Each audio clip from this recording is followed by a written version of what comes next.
Ini saya ingin share kepada saudara tentang kepemilikan, ya, ownership, saudara. Ya. Di gambar ini ada kepemilikan rumah, ya. Tapi tentu bukan hanya bicara tentang kepemilikan rumah saja, banyak hal yang kita memang menjadi pemilik dari benda-benda lain, saudara, ya. Selain rumah juga mobil, juga selain itu yang tentu pasangan hidup, ya saudara, ya. Jadi ketika kita menerima kepemilikan, kita bisa rasakan hati yang berbunga-bunga, saudara. Biasanya begitu, saya kira saudara juga mengalami, ya, ketika saudara dapat serah terima kunci, baik mobil, baik rumah, ya. Saya yakin saudara berbunga-bunga, iya Pak ya saudara? Iya ya, walaupun hanya sebulan 2 bulan pudar terus pengen pindah rumah lagi. Ya. Tapi paling tidak kepemilikan adalah sesuatu yang sangat didambakan oleh kebanyakan manusia. Ya. Pertanyaannya, mengapa orang punya desire, kepingin memiliki, saudara? Ya. Kepingin punya rumah, pengen punya mobil. Wow, terima kasih ya Jonathan, thank you Jonathan. Minggu depan dibebaskan ya. Thank you, enggak. Oke, puji Tuhan. Kepingin punya pacar, pengen punya, ada rasa ingin. Ya Pak ya saudara, orang tuh punya rasa ingin memiliki. Ya, Ibu Flora punya dream, saya ingin punya rumah sendiri, ya. Bertahun-tahun ya Bu di Australia, pada akhirnya Ibu Flora diberkati Tuhan dengan tinggal di rumah sendiri, ya. Itu sudah lumayan senior ya Ibu ya, bukan muda lagi ya. Waktu muda di Jakarta juga diberkati rumah. Dan kita semua kepingin punya sesuatu yang minimal rumah, mobil, itu kepingin. Apa sih sebabnya ya? Ternyata ada beberapa yang saya catat. Yang pertama adalah kebutuhan psikologis, kebutuhan jiwa, dan keamanan, rasa aman, saudara. Ya. Yang pertama adalah identitas diri. Ketika orang punya sesuatu yang bisa mengidentifikasikan siapa orang itu, kita rasa wow gitu ya. Ada yang parkir mobil jauh-jauh, saudara. Ya. Saya nggak tahu apa maksudnya parkir jauh-jauh. Yang punya mobil ngelirik saya ini. Ya. Saya kira itu karena rasa mungkin rasa rendah hati. Tapi paling tidak menggambarkan, ya, dari merek mobilnya, siapa dia, ya. Saya nggak bilang bahwa harus orang kaya atau tidak kaya, tapi orang yang berselera, ya, punya selera yang high taste, saudara. Ya jangan lihat mobil saya, tapi saudara jangan ngomong karena mobil saya mobil yang puluhan tahun sudah, nanti jangan biri saya nggak punya taste, saudara. Saya masih menahan diri saja, saudara. Ya. Biar ngalah dulu, gembala kan belakangan, biar kenapa? Tunggu mainnya. Kok tahu sih? Gembala kan belakangan, biar dombanya kenyang dulu gitu ya. Udah seneng-seneng ada akot klub, toto hilang aja saya, membernya hilang. Iya, ada hubungan dengan jiwa, ya. Ada rasa aman. Kalau saudara punya rumah, rasanya ada rasa aman, ya. Enggak nanti tiba-tiba diusir, katanya, oh landlordnya mau pakai, harus pindah lagi, ya. Jadi akhirnya kepengen punya rumah, walaupun sudah punya rumah 1, nambah lagi pengen rumah 2, saudara. Itulah manusia, ya. Kemudian katanya ada, itu perluasan diri ya, samalah perluasan diri itu menggambarkan siapa diri kita melalui benda-benda itu. Dan ada efek endowment. Efek endowment itu orang yang menggunakan branded supaya dia juga ikut branded, saudara. Ya, dulu saya pernah baca bahwa jangan pernah melabelkan diri pada sebuah merek. Ya dulu zaman Levi's masih mahal, saudara ya. Di Indonesia itu kayaknya kalau orang pakai Levi's tuh aduh keren gitu loh, terus berduit gitu ya. Jadi itulah merek yang ditempelkan di kita. Padahal ya menurut yang saya baca tadi, diri kita jauh lebih berharga daripada sebuah merek. Tapi kita sering tertipu seolah-olah label itu membuat label diri kita ya. Sehingga kita berusaha beli barang-barang branded, saudara. Ya, berusaha kerja keras untuk barang branded. Ya tentu kita pernah dengar orang-orang di Jakarta sana tasnya kan tas yang miliaran, saudara. Ya, miliaran, ada serinya, dan kalau dijual malah bisa lebih mahal lagi. Itu semua hanya ingin dilabel, saudara. Bahwa saya bukan orang sembarangan, saya orang yang ada duit. Lihat tas saya miliaran. Itu yang disebut efek endowment ya. Tapi saya berharap kita tidak ada di tempat ini karena label kita adalah Yesus ya, yang jauh lebih tinggi dari segala-galanya. Tadi Yuka juga nyanyi tidak ada nama lain kecuali Yesus ya. Jadi biarlah label kita tuh Yesus sudah cukup, saudara. Yang kedua, mengapa orang ingin memiliki ya status sosial ya dan pengakuan, ya, simbol status. Jadi statusnya itu naik, saudara. Ya statusnya naik. Sedikit nyindir. Kayaknya tinggal di Campbelltown jelek ya nama Campbelltown. Jauh-jauh dikit deh. Ada yang kesindir nggak? Ada yang kesindir? Enggak sih, itu bercanda aja. Ada, it's okay, nggak apa-apa. Selama saudara diberkati dan saudara mampu, ya nggak apa-apa. Ya. Kalau saya di Sydney, di mana tinggal Campbelltown, memang sih kayaknya orang kayak bingung gitu, saudara. Kayak seolah-olah ini tempat buang jin ya. Kok tempat buang jin? Tempat jin buang anak katanya ya dulu ya.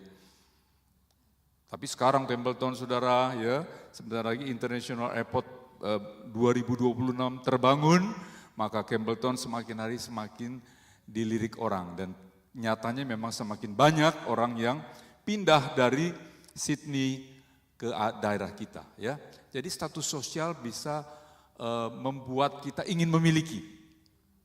Kemudian mencari afirmasi, pengakuan ya kurang lebih samalah, ingin diakui bahwa saya itu bukan orang sembarangan. Saya orang yang layak dihargai, saya orang yang layak dikagumi ya. Itu ada di antara hati-hati manusia lah ya. Kemudian yang ketiga, imbalan emosional katanya. Ya bolehlah ya, sudah kerja keras, ya kasih hadiah kepada diri kita sendiri. Ya beli mobil yang bagus, sebagai hadiah oke lah ya. Dikatakan pelepasan dopamin, ya ada hormon yang membuat kita senang, saudara. Ya. Satu kali ada satu ibu, ya mungkin banyak sih, bukan cuma satu ibu, yang kalau marah-marah, ya, kalau marah, khususnya marah sama suaminya kasih uang belanja, saudara. Ya kemudian ibu itu muter-muter di mall, belanja yang gak karuan lah, yang gak perlu. Tapi pulang dari mall hatinya riang gembira, saudara. Ya, karena ada dopamin setelah dia belanja. Ya. Kemudian merasakan pencapaian, ya saya sudah levelnya sudah segini ya. Itu karena dengan memiliki kita bisa ada pencapaian, ada merayakan pencapaian dan bisa mengatasi stres. Oke, itu intermezzo saja, saudara. Sehingga kita tidak suka kalau milik kita diambil, saudara. Ya, saya lihat itu ada rebutan tas. Satu kesaksian terus terang, kesaksian yang terus terang. Hari Sabtu saya undang makan di Maskot, saudara. Ya.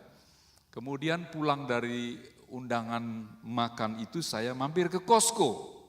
Ya, ke Costco. Hari Sabtu Costco, saudara tahu ramenya bukan main. Rame sekali. Cari parkir nggak gampang, saudara. Jadi sabar saja, muter-muter gitu. Dari belakang, selagi ngantri-ngantri di klakson, saudara. Tet, lagi ngantri depan mobil saya ada satu mobil, saya di belakang ngantri. Saya nengoklah, ada cewek, ya. Matanya sipit gitu ya. Ya, mata sipit, kita juga matanya sipit ya, tapi kayaknya ini otentik punya nih, original punya. Biasanya kalau original itu rada-rada sembarangan, saudara ya. Jadi makanya saya dikasih nasihat sama temen waktu pertama kali datang. Kamu kalau ditanya jangan bilang orang Cina ya. I'm Chinese Indonesian, gitu loh. Harus ada kata Indonesia, karena itu akan membedakan kita Cina yang dari mana. Ya, makanya saya mau nasihatkan juga ke Vicky. Vicky harus bilang Indian Indonesia ya, kalau enggak repot itu. Soalnya yang otentik biasanya antik, saudara. Biasanya gitu ya, biasanya. Nah, si cewek yang otentik ini saya lihat, ngapain dia klakson? Harusnya dia bisa ngebalapin begitu, dia klakson saya, yang di depannya ada mobil. Daging sudah mulai kelojotan, saudara. Udah mulai naik juga nih, kesel gitu ya. Saya buka jendela, saya liatin, oke. Akhirnya cewek itu lewat, saya meneruskan cari tempat parkir. Nah, kira-kira ada orang mau keluar, saya tunggulah dengan sabar. Nah, orangnya lama lagi, belanjaannya banyak, sabarlah daripada muter-muter nggak dapet. Lagi nunggu-nunggu, dari sana ada satu mobil, mata sipit lagi, saudara. Aduh, ketemu lagi. Udah mulai daging di trigger di sana, lihat lagi gini. Udah, it's okay. Saya maju sedikit karena dia mau masuk dan yang belakang ini mau keluar. Tahu-tahu dia masuk enak saja. Slip. Ke space saya. Aduh, ini percobaan berat banget, saudara. Aduh, gimana ya? Yoki udah ngomong, udahlah. Saya pikir ini enggak udah deh. Saya mundur, saudara. Saya buka kaca. Biarin aja lah, saya pikir. Enggak apa-apa lah, sudah saya copot semua tuh, atribut saya. Saya buka, saya bilang, hey, that is my place. Saya bilang gitu. Saya udah nunggu. Terus Yoki, saya orang Jawa susah lah ya, Pak Wi susah lah orang Jawa ya. Akhirnya saya adopsi Manado, saya adopsi Batak. Saya adopsi sedikit dengan suara yang tinggi, saudara. Itu lagi. Terus yang cowok buka kaca gitu, dan cowoknya baik, saudara. Langsung senyum-senyum. Oke, I go. Ya memang dia harus pergi, saudara. Saya nggak ngusir, saya cuma kasih tahu bahwa itu my place ya. Ya, kebenaran harus dinyatakan. Yang cewek di belakang, entah adik ipar atau kakak ipar. Nyum. Ini orang. Nyum. Saya udah bayangin nih, cewek-cewek yang gak berani di sini pasti turun, damprat. Akhirnya ya naik darah juga, saudara ya, naik darah. Saya bilang gini, hey, the man is good, but you, the woman, is not good. Saya teriakin gitu. Udahlah pokoknya puas lah. Udah, akhirnya dia keluar, saya masuk. Terus saya keluar juga sama Yoki. Saya udah membayangkan sih ini nanti di dalam ketemu gimana ya. Orang berantem tuh gak enaknya gitu. Orang berantem gak enaknya kalau ketemu tuh gimana gitu ya. Baru sadar, Yoki ingetin lagi. Pendeta bilang gitu. Saya masih mau menyatakan kebenaran. Pendeta harus menyatakan kebenaran. Saya bilang gitu. Oke. Memang ke saya salahnya emosi, harusnya nggak perlu emosi. Si cewek nggak terima saudara. Dari jauh, ada kata people nggak tahu apa. Oh yo, mau ngomel lagi sama kita gitu loh. Wah, Yokinya mulai pusing juga lihat begitu ya. Terus, tapi kita sadar, di situ kita sadar bahwa kita bukan kelas mereka. Kita bukan kelas orang dunia, ya. Akhirnya Roh Kudus sadarkan, oke, yuk jangan diurusin. Yang penting kan sudah clear sekarang gitu ya. Udah, tapi di dalam Costco saya ketemu lagi cowoknya, cowoknya baik. Ya, saya pikir memang cowok itu baik ya, nggak emosian gitu loh. Cewek lebih emosian saya kira. Saya pengen deketin itu cowok, saya pengen bilang sorry, saya tadi emosi. Ya. Dan saya mau terima kasih bahwa kamu tuh punya keputusan yang wise gitu. Tapi cowoknya keburu kabur ya sudahlah, mungkin dia malu juga. Oke, singkat cerita bahwa kepemilikan, saya merasa tempat itu milik saya. Ketika diambil saya nggak suka. Ya. Dan ini pun trauma di Kabramata 3 kali saya alami seperti itu saudara. Ya, saya tahu kalau Kabramata saya ngalah ya. Tahulah kita mesti ngalah. Tapi ini di Costco saya pikir nggak perlu ngalah gitu ya. Itu punya saya ya. Jadi kayak cewek yang rebutan ini. Itu kepemilikan saudara. Oke, sekarang ganti sedikit beda topiknya saudara. Kepemilikan bukan dari manusia. Oke. Ya, ayat firman Tuhan pada sore hari ini saya ambil dari 1 Korintus 6 ayat 19 sampai 20 ya, saya baca untuk saudara. Atau tidak tahukah kamu bahwa tubuhmu adalah bait Roh Kudus yang diam di dalam kamu. Roh Kudus yang kamu peroleh dari Allah dan bahwa kamu bukan milik kamu sendiri. 20. Sebab kamu telah dibeli dan harganya telah lunas dibayar, karena itu muliakanlah Allah dengan tubuhmu. Ya, ini masih konteksnya kepemilikan saudara ya, tapi kepemilikan antara Allah dengan kita ya, karena tadi dikatakan Allah sudah membayar saudara dengan lunas sehingga saudara dan saya sekarang statusnya menjadi pemilik Allah ya. Oke. Nah, yang pertama tadi dikatakan tubuh kita adalah bait Allah. Ketika saudara dan saya terima Tuhan pertama kali, yes Tuhan, saya percaya Engkau adalah juru selamat saya mengaku Tuhan adalah juru selamat saya, dan kemudian saudara mengalami cinta mula-mula dan saudara lahir baru, semua menjadi baru ya, walaupun dalam proses tapi ada perubahan, maka di saat itu Roh Kudus mendiami dalam hati saudara. Dalam hati saudara, kita langsung menjadi bait, tempat tinggalnya Tuhan ya. Bait di sini berasal dari kata naos yang berarti ruang maha kudus ya, bukan keseluruhan bait yang kita lihat di sini saudara. Di sini ada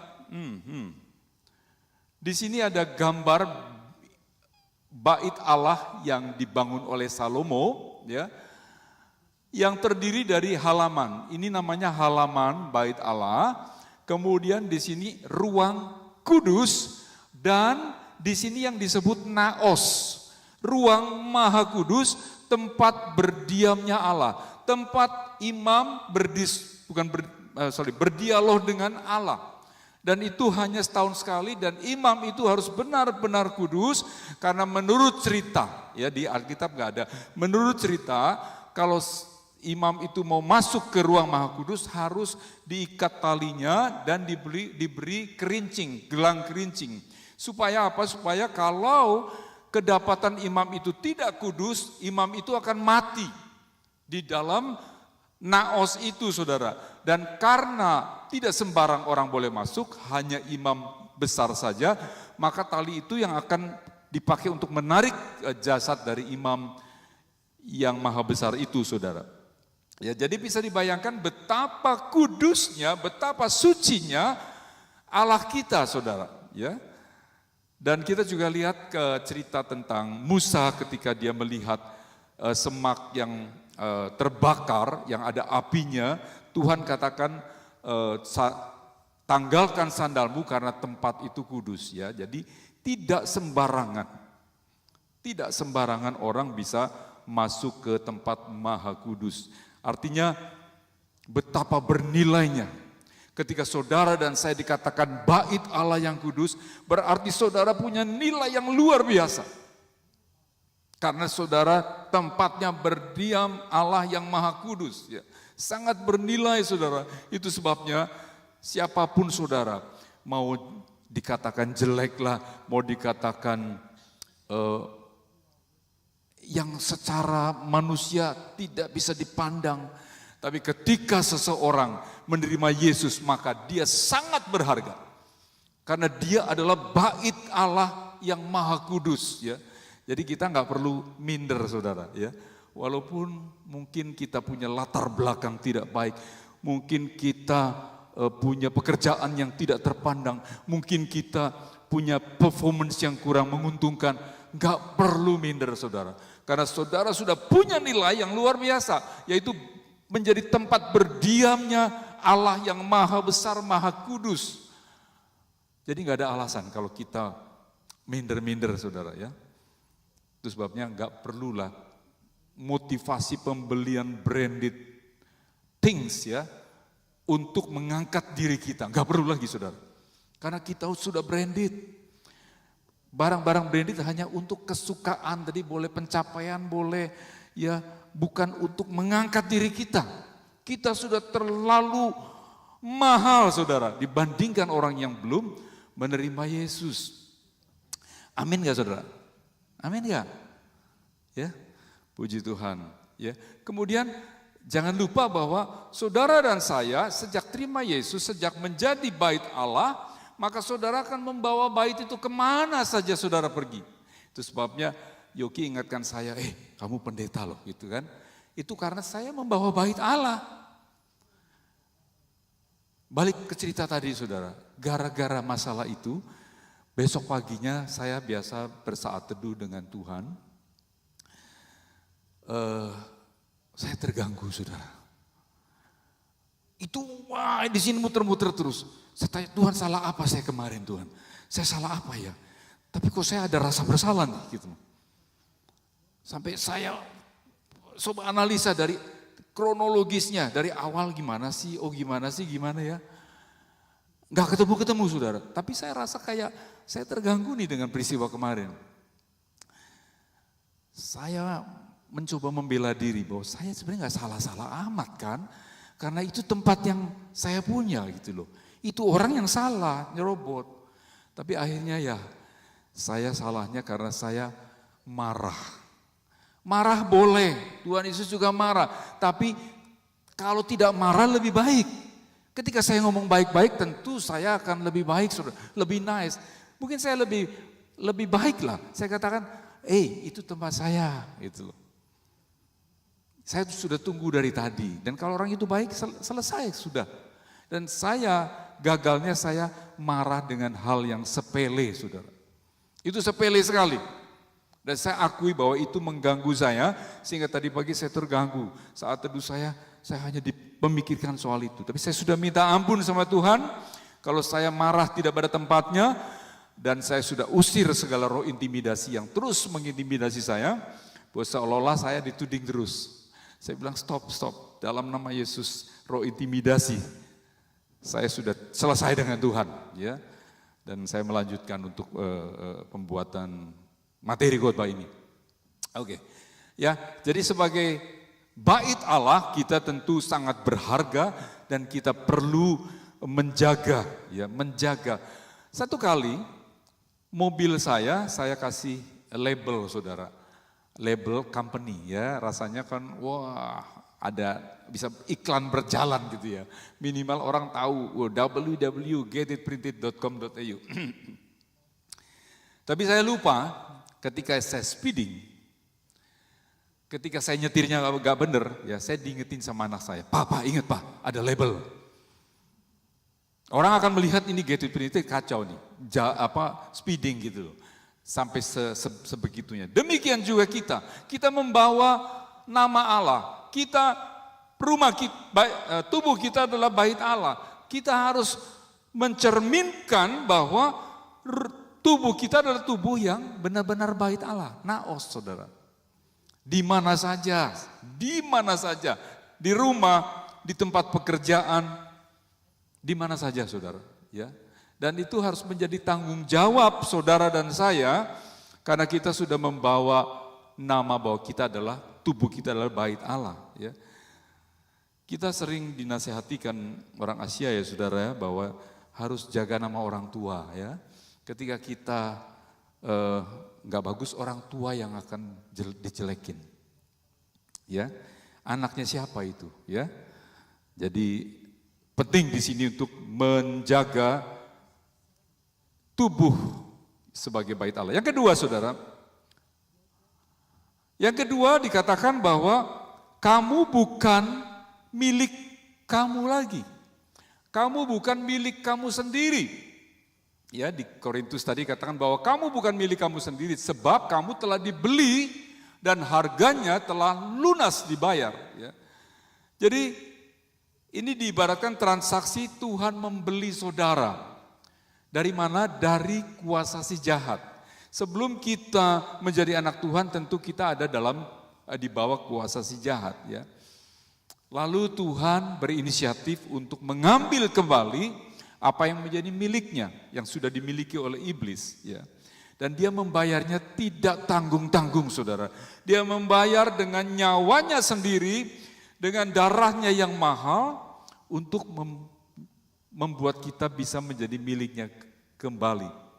Sehingga status saudara adalah saudara bukan milik iblis dan juga bukan milik saudara sendiri.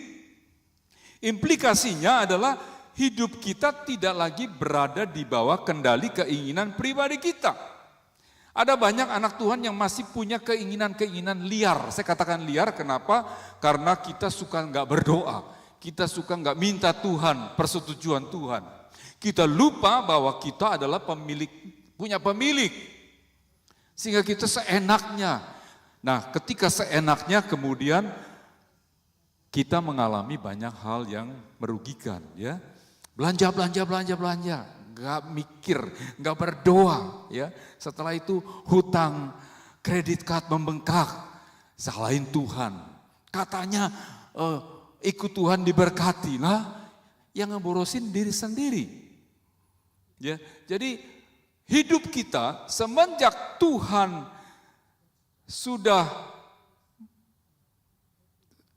masuk dalam diri kita, sudah membayar lunas diri kita, maka kita tidak bisa punya keinginan pribadi.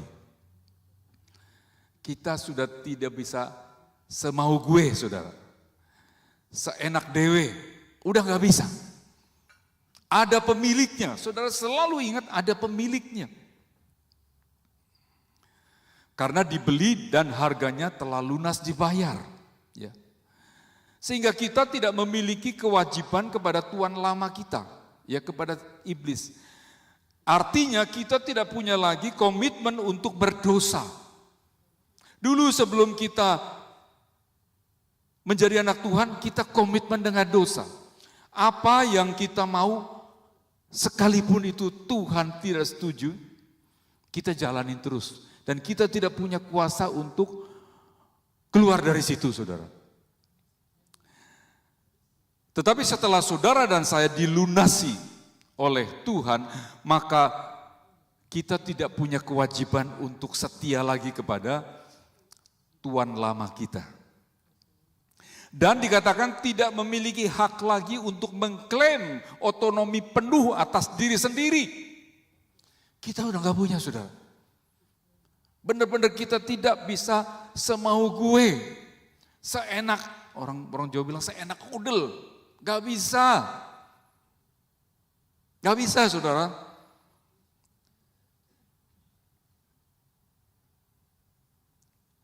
Kalau saudara lakukan, saudara akan menerima tabur tuai saudara. Tuhan mungkin tidak melarang saat kita memakai hak kita untuk yang sembarangan, saudara. Tetapi Tuhan tidak pernah tinggal diam. Ada waktunya kita akan menerima. Bukan hukuman, tapi pengajaran, disiplin, pendidikan yang secara daging kita nggak mau. Sebab Tuhan mengatakan bahwa kita bukan anak-anak gampangan, saudara. Maka Tuhan pasti tidak akan melepaskan kita dari konsekuensi atau didikan. Ya, jadi mohon diingat-ingat, saudara. Ketika saudara lupa, ya, saudara bisa memutuskan apa yang saya mau, apa yang daging saya mau, saya akan lakukan. Tuhan gak langsung menahan, karena Dia bukan Tuhan yang memaksa saudara. Tetapi hukum tabur tuai akan tetap berlaku. Ya. Tiba pada pertanyaan, saudara, kalau begitu, apakah kita kehilangan free will? Ya. Apakah free will masih ada bagi anak Tuhan? Apakah kita menjadi seperti robot, seperti bonekanya Tuhan yang hanya Tuhan mau kemana, Tuhan mau kemana? Jawabannya tentu tidak, saudara. Ya, walaupun tadi saya katakan bahwa kita sudah kehilangan hak otonomi, ya, free will tidak akan dicabut dari anak-anak Tuhan. Ya. Ada beberapa alasan, ya, bahwa free will kita tetap ada free will, tapi free will kita free will yang dipulihkan, ya, oleh anugerah Allah. Jadi kalau dulu sembarangan, semau-mau saya, semau gue, sekarang free will-nya diarahkan oleh Tuhan. Roh Kudus akan mengarahkan free will itu kepada kemuliaan nama Tuhan. Ya. Tidak maksa, tapi Dia akan mengarahkan supaya free will-nya tidak lagi seperti free will yang dulu, yang asal-asalan semaunya kita. Yang kedua, orang percaya dengan free will itu dimampukan menaati dan menyenangkan Allah. Ya. Tuhan tetap memberikan option. Kamu mau menyenangkan diri sendiri, menyenangkan iblis, atau menyenangkan Tuhan. Ya, Tuhan masih memberi kebebasan, tapi seperti yang tadi katakan, Allah Roh Kudus akan memimpin kita untuk kita rindu menyenangkan hati Tuhan. Dan kemudian ya manusia tetap bebas memilih hal sehari-hari, ya. Jadi jangan takut kemudian aduh mau apa-apa mesti tanya Tuhan. Sepanjang dalam koridor kebenaran firman Tuhan, saudara bebas. Ya, Tuhan tidak menciptakan robot. Diarahkan pada kehendak Allah walaupun masih bergumul dalam kedagingan, ya. Jangan terlalu stres juga, kita memang masih belum sempurna, saudara. Kita masih bergumul, tapi saya berharap grafik kita semakin maju, saudara. Ya, jangan flat atau malah turun, ya. Kita bergumul dalam kedagingan kita, ya. Itu memang kita harus akui karena kita masih hidup dalam darah dan daging, saudara. Oke, yang ketiga dikatakan bahwa karena itu muliakanlah Allah dengan tubuhmu. Ya. Yang pertama, apa sih untuk memuliakan tubuh kita, untuk memuliakan Tuhan?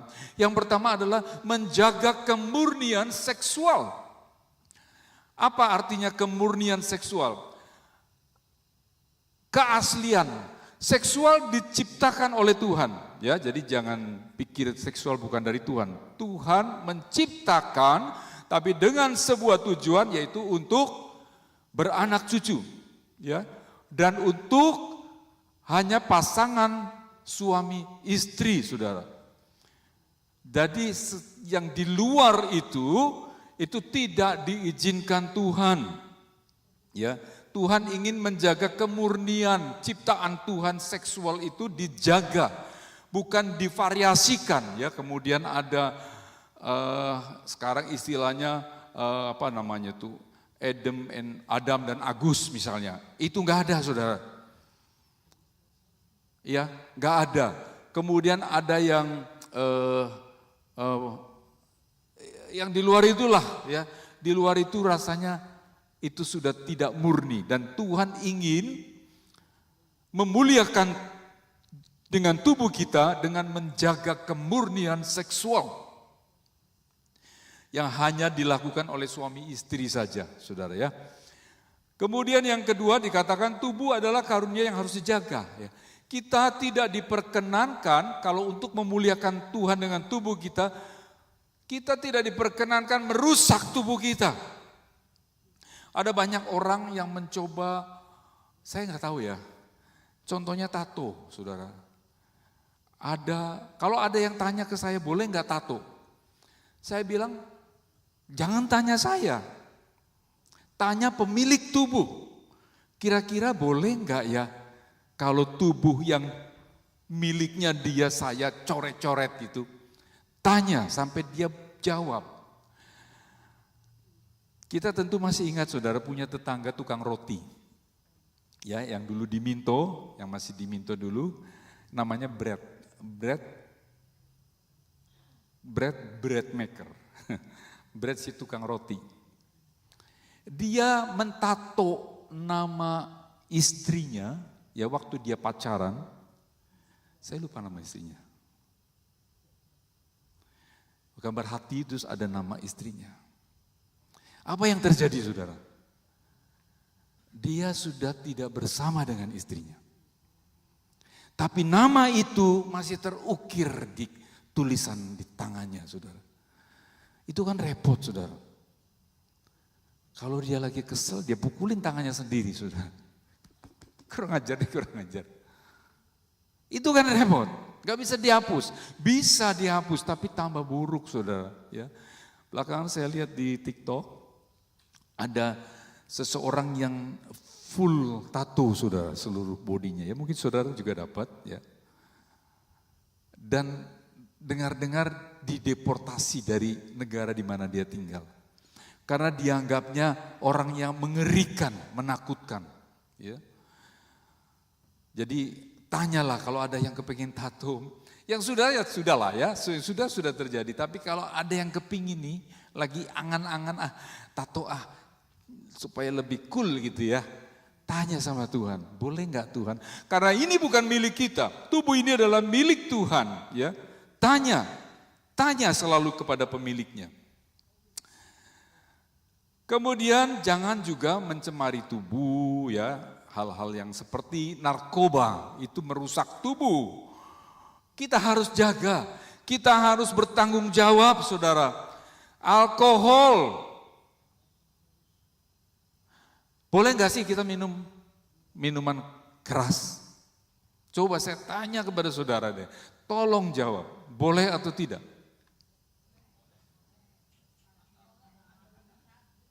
Boleh tapi kenyataannya?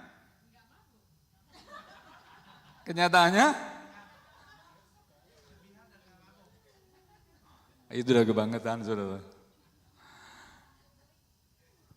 Jawabannya boleh. Ini bicara hati, bicara motif hati ya, saudara. Jadi kita sebagai anak Tuhan tidak letterlock, tapi sesuatu yang kita tahu lah. Hati kita kan punya hatinya Tuhan juga ya, punya pikiran Kristus.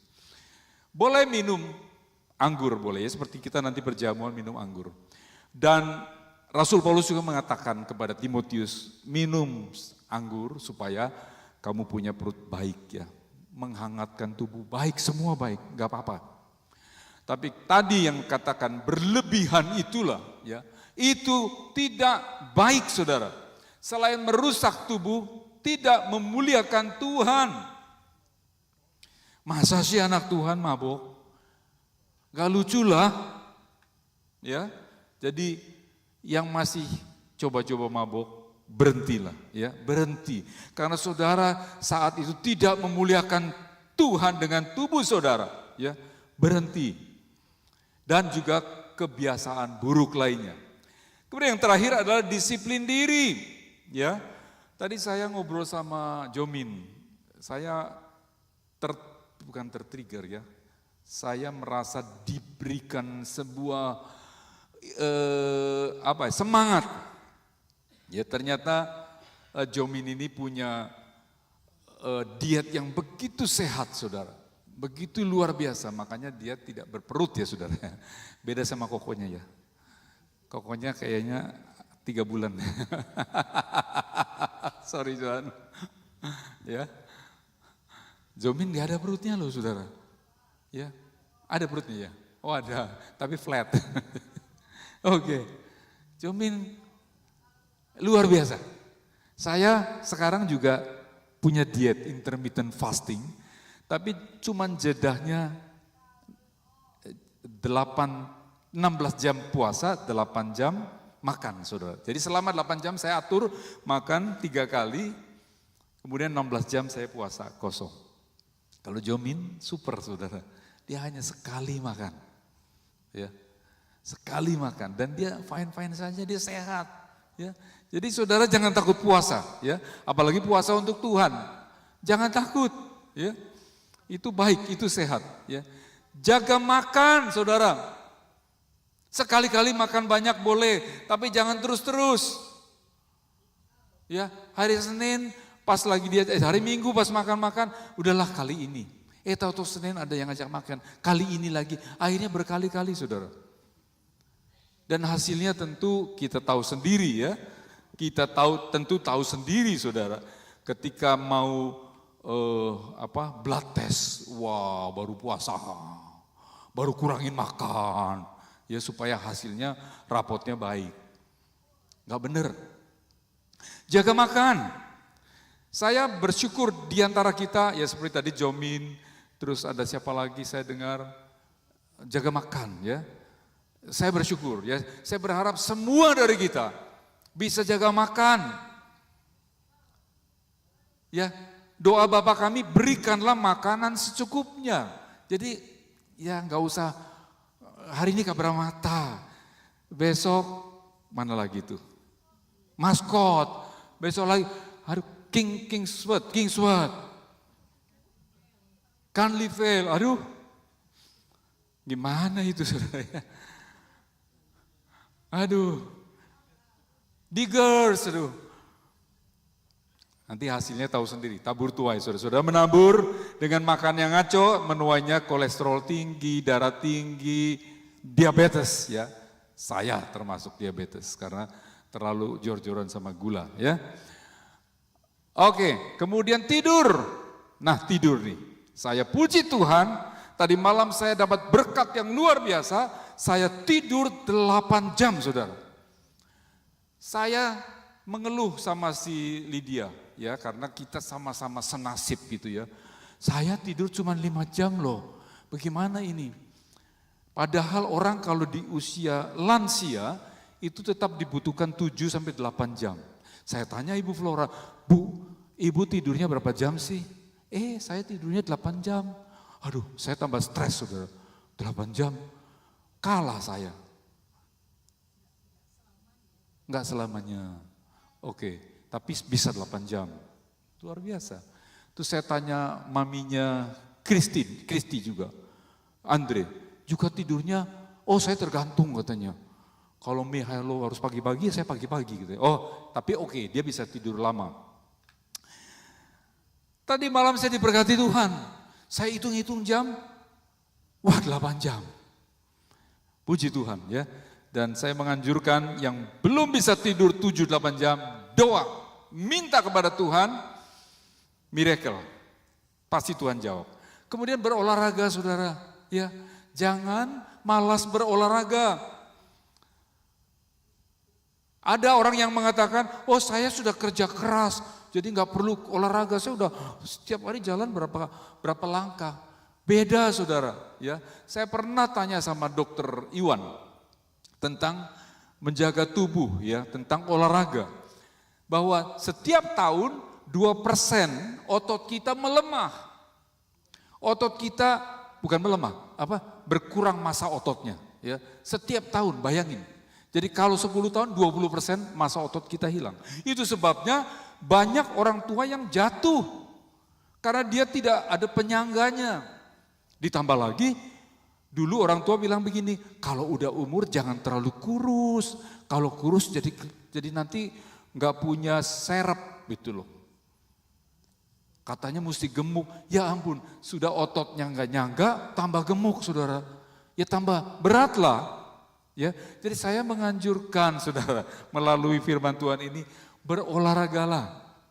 Ya, saya pun berusaha saudara, walaupun malas, kadang-kadang malas. Tapi saya ingat bahwa saya perlu bertanggung jawab atas tubuh yang Tuhan percayakan kepada saya. Ya, jadi saya berolahraga, saya nge-gym, walaupun ya mungkin nggak sehebat-hebat si anaknya si ini nih, Rama, si Lodi. Lodi mungkin kalau di gym ya mungkin segini bebannya, saya mungkin cuma segini sudah, but it's okay. Ya. Dan satu lagi, gunakan waktu, jangan untuk diri sendiri. Ya, bicara disiplin, be wise. Jangan banyak di TikTok, banyak di Facebook, banyak di WhatsApp, tetapi doa nol. Bagaimana saudara memuliakan Tuhan kalau habis waktu hanya di perkara-perkara sosmed, saudara? Saudara nggak dapat apa-apa, yang pasti saudara khawatir setelah melihat, aduh kok ada tsunami di mana-mana, oh kok ada keributan di mana-mana, itu akan membawa saudara khawatir. Atau ada yang pakai mobil-mobil keren, pakai tas keren, saudara bikin iri. Nggak ada untungnya sebetulnya. Saya juga masih sosmed saudara, masih scroll, tapi saya selektif saudara. Ya yang lucu-lucu bolehlah, lucu-lucu. Tapi saya nggak mau yang kira-kira merusak pikiran saya langsung. Oke, yang terakhir, lembar yang terakhir saudara. Lembar yang terakhir. Sebab kamu telah dibeli dan harganya telah lunas dibayar. Ya, Tuhan membayar tidak setengah-setengah saudara, lunas dibayar. Sebagai pemilik yang lunas membayar saudara dan saya. Jadi sebagai rangkuman saja, jaga tubuh kita. Sebab tubuh kita adalah bait Allah yang kudus. Yang kedua, ingat bahwa Anda bukan milik Anda. Anda punya pemilik yang sudah membayarnya dengan lunas ya. Jadi ingat itu saudara. Sehingga segala sesuatu sungguh-sungguh tanyalah ke pemiliknya. Boleh enggak? Boleh enggak Tuhan? Ya, boleh enggak? Tanya sama pemiliknya. Dan yang terakhir, muliakanlah Allah dengan tubuh saudara ya. Puji Tuhan, tolong tim musik maju, kita akan